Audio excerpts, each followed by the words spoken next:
3, 2, 1, fight. All right, Roquefort over in the corner there, being very pensive as Globemaster comes over fast as can be. And it looks like Roquefort actually a fairly slow and plodding robot, but with a fair bit of torque.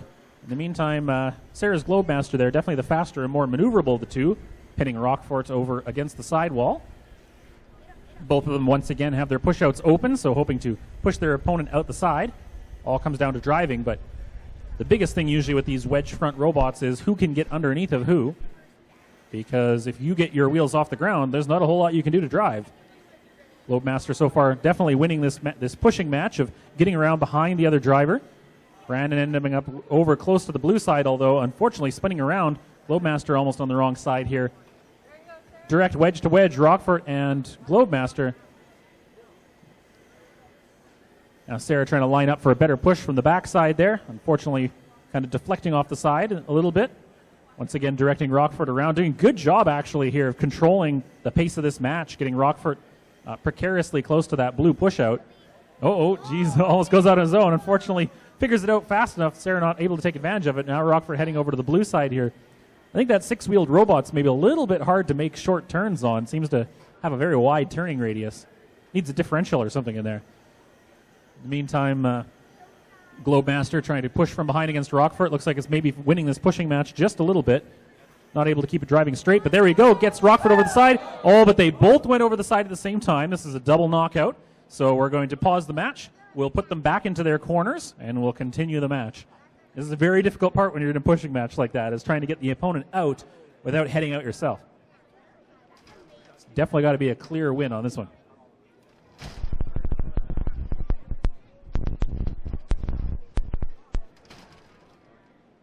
After this match, we will have 4 more matches to go, including our little 1/3 pound robots, which is amazing you can even make a robot that small, as well as our 3-pound robots, which are the ones that make lots of noise and lots of sparks.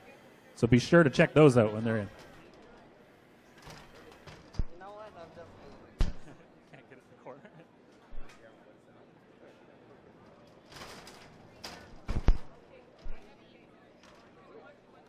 Brandon, when you're ready, press your green button. It should light up. There you go. Back again in 3, 2, 1, fight. So a little under a minute and a half on the clock. Once again, Sarah's Globemaster coming over there quickly. Looks like Roquefort having a little bit of trouble controlling it. Wheels are spinning, but seems to be dragging on the ground a little bit, making it difficult. Globemaster pinning Roquefort into the red corner. Holding it there. Can hold it for up to 10 seconds. Backing off and letting Roquefort out. Definitely pushing this match around. No question of that. As she once again attacks him in the corner. Now ending up on top of Roquefort, but she doesn't have wheels on the ground. Something is stuck. There's a steel wedge on the front, a magnet under the robot, and it looks like they are stuck together. Roquefort taking advantage of the situation, trying to push it over to the side, but it's not going to work because it's going to be stuck to it the whole time. 45 seconds left. See if Brandon can take advantage of this, but... All right, pause the match again. They are stuck to each other, so we have to separate them. Otherwise, this will be a very uninteresting match. Dawn quickly going to come over here and take care of that. Oh, yeah, it's definitely stuck on there. Look at how stuck that is. Dawn needs 2 hands just to get them apart. We do use a steel floor in here, so it's common to use magnets to give you a little extra downforce, a little extra pushing power as a result. When you're ready, folks, hit your green buttons to tap back in. All right. 3, 2, 1. 38 seconds still on the clock. Globemaster got the push on the side of Roquefort there.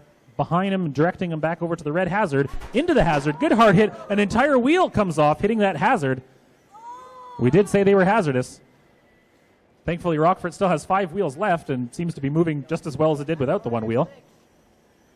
That one was just a decoy anyway. I don't even think that was hooked up. 15 seconds still on the clock. Pushing match towards the middle. Either one could get a push out here. And so far, Globemaster winning this pushing match. If only she can get that car over to the red side.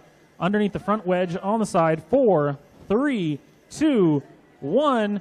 And time is up. That's the end of the match. Good driving to both drivers. Let's hear it for Brandon and for Sarah. With Roquefort and Globemaster. So this is going to go to a judge's decision. Again, damage, aggression, and control. And I know who my money's on, but you never know what the judges are going to decide. Once we've got a decision here, we're going to start that 1/3 pound ferry weight class. And we're actually going to have 3 robots in a rumble for that one. It's unanimous. The win goes to Sarah with Globemaster. Good driving, Sarah.